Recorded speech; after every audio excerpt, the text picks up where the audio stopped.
اور آپ صلی اللہ علیہ وسلم کو مسجد حرام سے حضرت ام ہانی رضی اللہ عنہ کے گھر سے لے کر جایا گیا تھا۔ یہ جو سفر تھا نا مسجد حرام سے، تو مسجد حرام سے مراد یہاں پہ حضرت ام ہانی رضی اللہ عنہ کا گھر ہے کہ جسے آپ صلی اللہ علیہ وسلم کو لے کر جایا گیا، اور مسجد حرام سے یہاں حرم بھی مراد ہے۔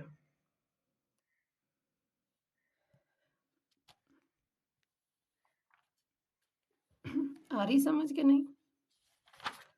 یہ خاص بندہ ہے، سبحانہ کہہ کر اللہ تعالیٰ نے اپنی پاکی بیان فرما دی۔ پھر آپ صلی اللہ علیہ وسلم یہاں پر مراد ہے جو خاص بندہ ہے جن کو لے کر جایا گیا، تو مسجد حرام سے مسجد اقصیٰ کی طرف لے جایا گیا۔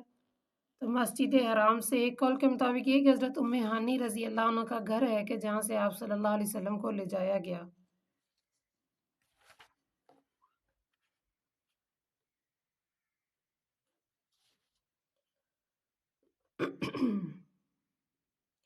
اسی طرح ایک روایت میں نا آپ صلی اللہ علیہ وسلم بیان فرماتے ہیں کہ میں بیت اللہ کے پاس مقام ہجر میں سونے اور جاگنے کے درمیان حالت میں تھا جب جبرائیل علیہ السلام میرے پاس آئے اور مجھے آسمانوں پر لے گئے۔ یعنی آپ صلی اللہ علیہ وسلم اپنا واقعہ بیان فرما رہے ہیں کہ میں بیت اللہ کے پاس تھا مقام ہجر میں سونے اور جاگنے کی حالت میں، جسے کہتے ہیں نا غنودگی، نہ بندہ سویا ہے نہ جاگ رہا، اس حالت میں تھا کہ جبرائیل علیہ السلام میرے پاس آئے اور مجھے آسمانوں پر لے جایا گیا۔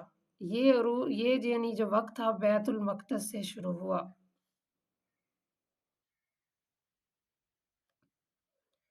آگے اللہ تعالیٰ فرما رہے ہیں بارکنا حولہ لنریہ من آیاتنا، کہ ہم نے اس کے ارد گرد برکت دی تاکہ ہم دکھلائیں اپنی نشانیاں، انہ هو السمیع البصیر، کہ وہ سننے والا اور دیکھنے والا ہے۔ تو یہاں جو اللہ تعالیٰ نے برکت کا ذکر کیا نا کہ برکت دی ہم نے، تو اس سے مراد دین اور دنیا کی برکات ہے۔ جو مسجد حرام ہے نا اس میں انبیاء علیہ السلام کی عبادت کی جگہ ہے، اسی وجہ سے اللہ تعالیٰ فرما رہے ہیں کہ یہاں ہم نے دین کی بھی اور دنیا کی بھی برکتیں رکھی ہیں۔ اور وہاں پر دین کی برکتوں سے مراد ہو گیا نا کہ انبیاء علیہ السلام کا وہاں عبادت کی جگہ تھی، اور دنیاوی برکتوں کے اعتبار سے فرمایا کہ بے شمار چشمے وغیرہ وہاں پہ ہیں، درخت اور پھل ہیں، اس حساب سے دنیاوی برکت بھی ہے کہ ہم نے دین اور دنیا دونوں کی برکت وہاں رکھ دی۔ آ رہی سمجھ؟ جی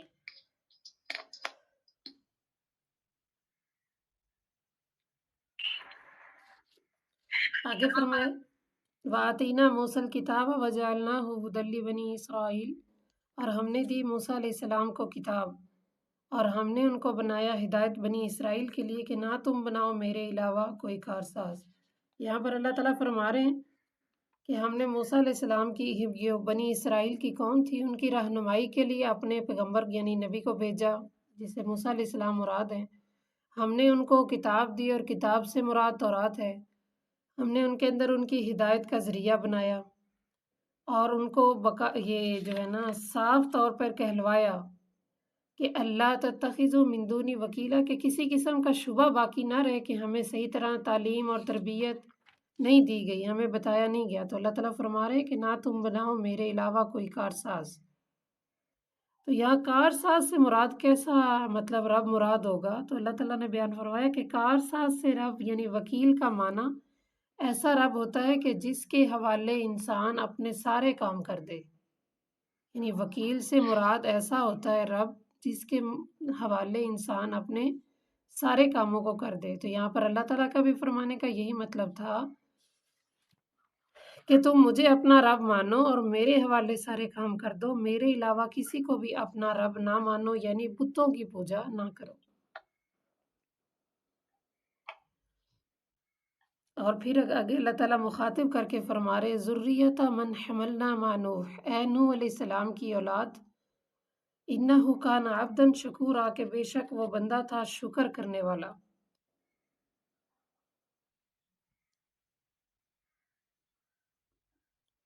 یہاں پہ مشکور اور شکر گزار یعنی مشکور اور شکر کی تعریف ہو رہی ہے۔ شکر کہتے ہیں نعمت کے مقابلے میں دینے والے کی تعریف کرنا۔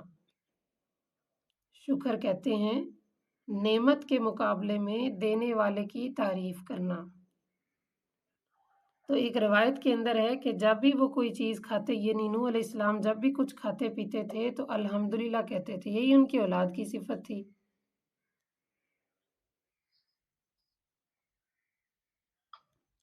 پھر آگے فرمایا کہ بنی اسرائیل کی یہ تو خوبی بتائی نا کہ ہم نے نوح علیہ السلام کو ان کی قوم کے اندر بھیجا تاکہ وہ ان کو بتائیں کہ اللہ کے علاوہ کسی کو کارساز اپنا رب نہ بنائیں۔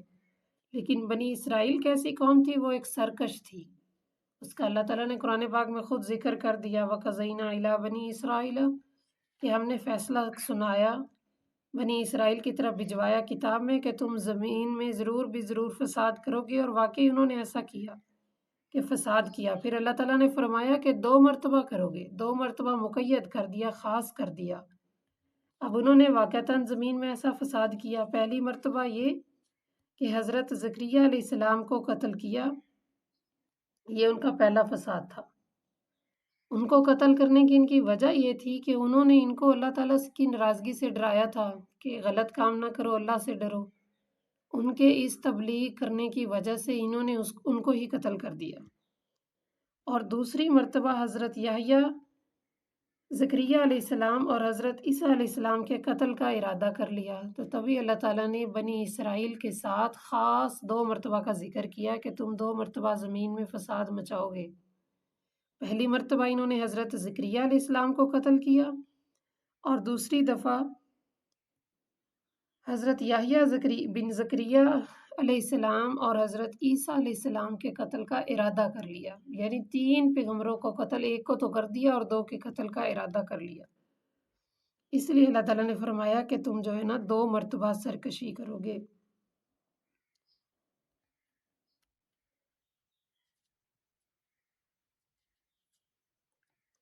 آگے فرمایا فَإِذَا جَاءَ وَعْدُ أُولَاهُمَا،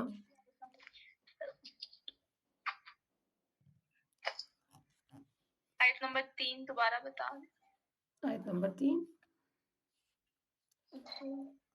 ذریۃ من حملنا مع نوح، یہ والی جی فرمایا ذریۃ من حملنا مع نوح، اے نوح علیہ السلام کی اولاد، یعنی اللہ تعالیٰ نوح علیہ السلام کی اولاد سے مراد ہے جو کشتی میں سوار کر کے اللہ تعالیٰ نے طوفان سے بچائے تھے۔ تو ان کو بچانے کی وجہ اور ان کے بارے میں بتایا کہ نوح علیہ السلام تو وہ تھے کہ جو اللہ تعالیٰ کے بہت بڑے شکر گزار بندے تھے، اور شکر کی تعریف یہاں پہ بتائی کہ شکر کہتے ہیں کہ دینے والے کو، یعنی نعمت کے مقابلے میں دینے والے کی تعریف کرنا۔ شکر کہتے نہیں، ہمیں کوئی چیز دیتا ہے، کوئی چیز دیتا ہے اس کو نعمت ہی کہتے ہیں نا، اس کے بدلے میں ہم اس کی تعریف کرتے ہیں کہ نہیں، کہ جزاک اللہ، تھینک یو، شکر۔ تو اسی کا ذکر فرما رہے کہ شکر کہتے ہیں کہ جب بھی نعمت ملے تو منعم کی تعریف کرنا، دینے والے کی تعریف کرنا۔ تو روایت کے اندر آتا ہے کہ جب بھی وہ کچھ کھاتے پیتے تھے، پہنتے تھے، تو ساتھ الحمدللہ کہتے تھے۔ آ رہی سمجھ؟ ہاں جی، اس لیے جب بھی کوئی نعمت ملے تو اس کے بدلے میں کیا کہنا ہے؟ ہاں جی، الحمدللہ، ہر وقت شکر کرنا ہے اللہ کا، چاہے وہ چیز تھوڑی ملے یا وہ زیادہ ملے، کیونکہ اللہ کو شکر گزاری زیادہ پسند ہے، تبھی تو یہ انبیاء کی صفت ہے اور اللہ تعالیٰ نے اس کو قرآن پاک میں ذکر کیا ہے۔ آگے سمجھ؟ جی چلیں آگے ساتھ ترجمہ بھی پڑھ لیں۔ بسم اللہ الرحمن، آگے ترجمہ بھی پڑھ لیں ساتھ تھوڑا سا، کل آگے 2 چھٹیاں ہیں تو پھر یاد کر لیں۔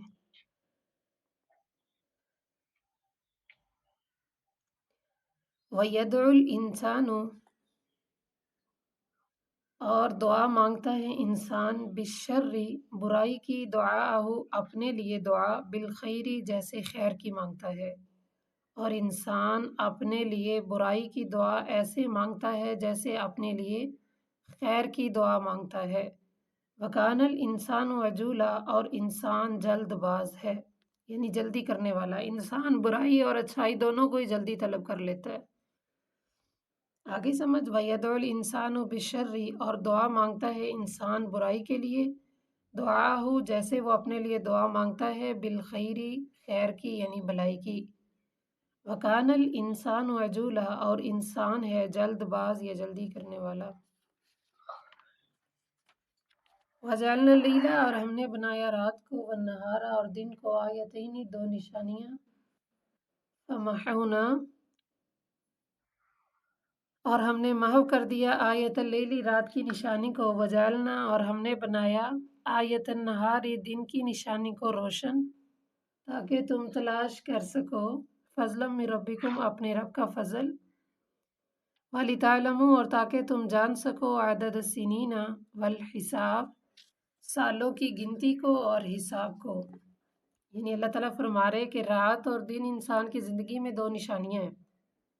فَمَحَوْنَا پس ہم نے محو کر دیا یعنی گم کر دیا رات کی نشانی کو. وَجَعَلْنَا اور ہم نے بنایا دن کی نشانی کو روشن تاکہ تم تلاش کر سکو اپنے رب کے فضل کو اور تاکہ تم جان سکو سال کی تعداد اور اس کے حساب کو. وَكُلَّ شَيْءٍ اور ہر چیز فصلناہ ہم نے اس کو کھول کر بیان کر دیا ہے تفصیلا تفصیل کے ساتھ. اور ہر چیز ہم نے اس کو کھول کر بیان کر دیا ہے تفصیل کے ساتھ.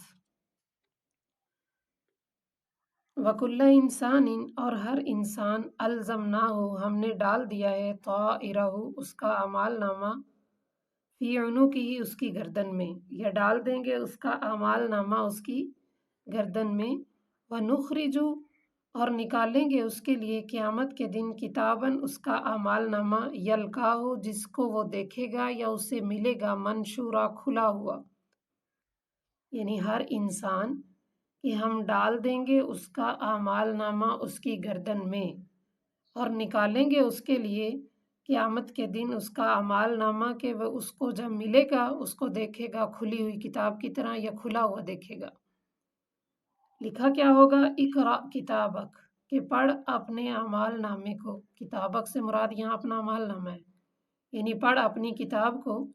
کفا کافی ہے بنفسک الیوم علیک حسیبا تمہارا نفس ہی آج کے دن حساب کے لیے تم پر کافی ہے.